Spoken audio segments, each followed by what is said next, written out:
आपल्या राज्याने केवळ राज्यालाच नाही, तर देशाला सुद्धा मोठमोठे विरोधी पक्षनेते दिले होते. अगदी राज्याचाच विचार करायचा तर महाराष्ट्राच्या विधिमंडळातून आर. पाटील, गोपीनाथ मुंडे, नारायण राणे यासारखे आक्रमक विरोधी पक्षनेते राज्याने बघितलेले. खरं तर महाविकास आघाडी सरकार राज्यात असताना सुद्धा भारतीय जनता पार्टीकडून विरोधी पक्षनेते म्हणून काम करणारे देवेंद्र फडणवीस असो, की एकनाथ खडसे असो, या नेत्यांनी महाराष्ट्राची विधानसभा अगदी हादरवून सोडलेली होती. आता मात्र असे विरोधी पक्षनेते घडणारच नाहीत का? मी असं का म्हणतोय? कारण मागच्या स्वतंत्र महाराष्ट्रामध्ये अर्थसंकल्पीय अधिवेशनामध्ये दोन्ही सभागृहात विरोधी पक्षनेता नसणं ही पहिली वेळ आहे आणि आज असं होत आहे, की आज ज्यावेळी हे अधिवेशन सुरू झालंय, या अधिवेशनामध्ये ना विधान परिषदेमध्ये विरोधी पक्षनेता आहे, ना विधानसभेमध्ये विरोधी पक्ष. पण असं का झालंय? का मागच्या वर्षभरापासून राज्याला विरोधी पक्षनेता मिळत नाही? विधान परिषदेत किमान काही दिवसापूर्वी दानवे आपल्याला विधान परिषदेचे विरोधी पक्षनेते म्हणून पाहायला मिळत होते. आता तेही नसणार आहेत कारण त्यांची जागा रिक्त झाली.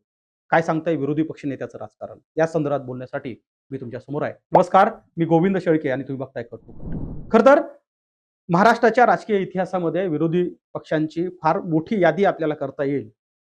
आणि असं म्हणतात, की राजकीय नेते हे विरोधी पक्षात असतानाच घडतात. सत्ताधारी पक्षामध्ये वाटेकरी घडतात आणि ज्यावेळी हेच पक्ष विरोधात जाऊन बसतात, त्यावेळी मात्र विरोधी पक्षनेते वाढतात. अगदी भारतीय जनता पार्टीचे फायर ब्रँड नेते आणि सध्याचे मुख्यमंत्री देवेंद्र फडणवीस हे मुख्यमंत्री होण्याआधी राज्याचे विरोधी पक्षनेते होते आणि त्यांच्या कामाची चुणूक तर खऱ्या अर्थाने त्याच वेळी सगळ्यांना बघायला मिळाली होती. आपण थोडंसं इतिहासात गेलो तर गोपीनाथ मुंडे सारखा एक भारतीय जनता पार्टीचा राज्याचा नेता त्याच वेळेस जगाला कळला ज्यावेळी विधान भवनामध्ये, विधानसभेमध्ये, अधिवेशनामध्ये विरोधी पक्षनेते म्हणून ते सरकारवर आसूड ओढायचे. आर. पाटील सारखा एक नेता जो राष्ट्रवादी काँग्रेसमध्ये दुसऱ्या फळीतला, पण त्यानंतर अगदी राज्याचे उपमुख्यमंत्री होण्याआधी आणि त्यानंतर काही काळ ते सुद्धा विरोधी पक्षनेतेमध्ये म्हणून त्यावेळी विधानसभा गाजवायचे, त्यावेळी त्यांची भाषणं ऐकायला लोक अगदी टीव्ही समोर बसायचे. आता मात्र आजपासून सुरू झालेल्या अधिवेशनामध्ये ना विधान परिषदेमध्ये विरोधी पक्षनेता आहे, ना विधान सभेमध्ये विरोधी पक्षनेता आहे. आणि याचं कारण काय? नियम काय सांगतो? तर साधा नियम आहे, की सभागृहाच्या एकूण संख्याबळाच्या किमान 10% संख्याबळ ज्या राजकीय पक्षाचं एकच आहे, अशा राजकीय पक्षाचा नेताच विरोधी पक्षनेता होऊ शकतो. म्हणजे काय? तर 288 सदस्य संख्या असलेल्या विधानसभेचा जर विरोधी पक्षनेता व्हायचा असेल, तर त्यासाठी किमान 28 आमदार एका पक्षाचे असणं गरजेचं आहे. मात्र 2024च्या विधानसभा निवडणुकीनंतर विरोधी पक्षात कुठल्याही पक्षाकडे म्हणजे 3 पक्ष आहेत, प्रमुख पक्ष आहे शिवसेना उद्धव बाळासाहेब ठाकरे गट, दुसरा पक्ष आहे काँग्रेस आणि तिसरा पक्ष आहे राष्ट्रवादी शरद पवारांचा गट. या तिन्ही पक्षाकडे स्वतंत्ररित्या कुणाकडेही 28 आमदार नाहीयेत आणि म्हणून आपण बघतोय, की मागच्या 1 वर्षापासून जितकेही अधिवेशनं झाले, या अधिवेशनामध्ये आपल्याला विधानसभेत कुठेही विरोधी पक्षनेता पाहायला मिळाला नाही. खरं तर या संदर्भात भास्कर जाधवांचं नाव शिवसेनेकडून देण्यात आलं होतं. कारण आपल्या सगळ्याला माहिती आहे, की शिवसेनेचे सर्वाधिक विरोधी पक्षातील सदस्य संख्या जास्त आहे आणि ती 20 आहे. तर 20 आमदाराच्या जोरावरती त्यांनी विधानसभेच्या अध्यक्षाकडे मागणी केली होती, की भास्कर जाधव हे त्यांचे विरोधी पक्षनेते असतील. मात्र यावरती राहुल नार्वेकर जे विधानसभेचे अध्यक्ष आहेत, ते मात्र एकच उत्तर देत आहेत, की सरकार अभ्यास करत.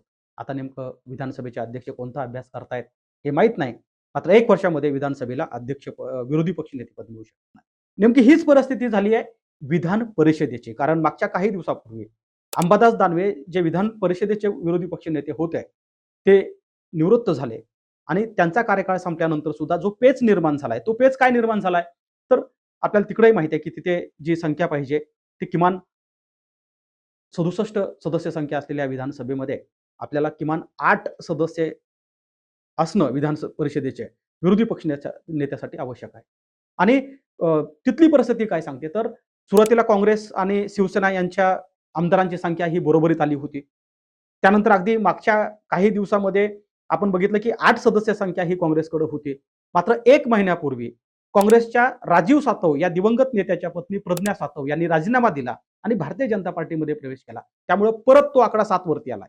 त्यामुळे आजही काँग्रेसकडे सर्वाधिक संख्या असलेला पक्ष आहे विरोधी पक्षातला, त्यांच्याकडे 8चा आकडा गाठता येत नाही, म्हणून विधान परिषदेमध्ये कोणीही विरोधी पक्षनेता आपल्याला पाहायला मिळत नाही. हीच अवस्था सध्या शिवसेनेची आहे. कारण काँग्रेसचा आणखी एक म्हणजे आता 7 सदस्य संख्या असलेल्या काँग्रेसचा आणखी एक सदस्य राजेश राठोड हे अगदी 2 एप्रिलला म्हणजे एप्रिल महिन्यामध्ये ते निवृत्त होत आहेत. आणखी ही जागा कमी होते म्हणजे 7चा आकडा पुन्हा 6 वरती जाणार आहे. आपण जर शिवसेना उद्धव बाळासाहेब ठाकरे गटाचा विचार केला तर शिवसेना उद्धव बाळासाहेब ठाकरे गटाकडे 6 आमदार आहेत विधान परिषदेवरचे म्हणजे 8चा आकडा त्यांनाही पूर्ण करता येत नाही आणि शरद पवारांकडे तर विधान परिषदेचे केवळ 3 आमदार आहेत.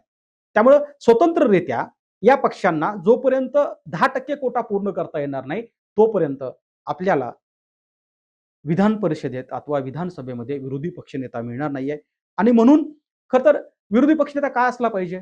तर विरोधी पक्षनेता यासाठी असला पाहिजे कारण तो सरकारच्या कामावरती अंकुश ठेवू शकतो. केवळ विधान भवनामध्येच नाही तर विधान भवनाच्या बाहेर रस्त्यावरती लोकांसोबत ज्यावेळी सरकार एखाद्या विषयावरती ठाम असेल तर त्या सरकारच्या निर्णयाला कडाडून विरोध करणारा विरोधी पक्षनेता आपण यापूर्वी अनेक वेळा बघितलेत. आता सुद्धा बघायला मिळाला असता.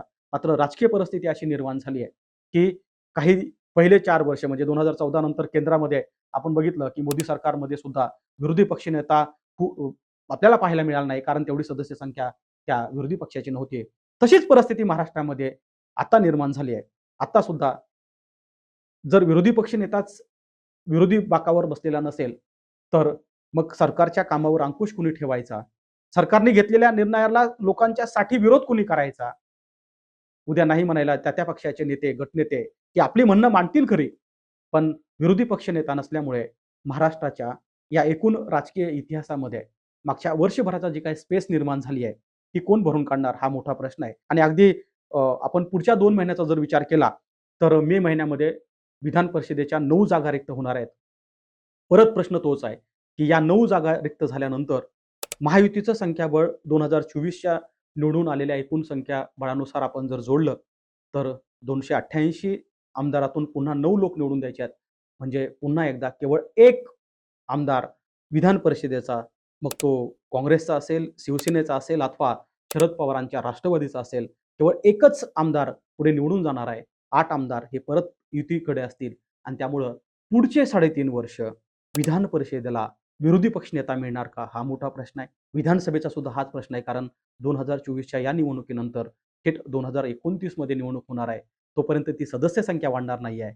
त्यामुळं पुढचे काही वर्ष किंबहुना वर्षातले हे जे 3-4 अधिवेशनं होतात, ही अधिवेशनं आपल्याला विरोधी पक्ष नेत्याविनाच पाहावी लागणार आहेत. धन्यवाद.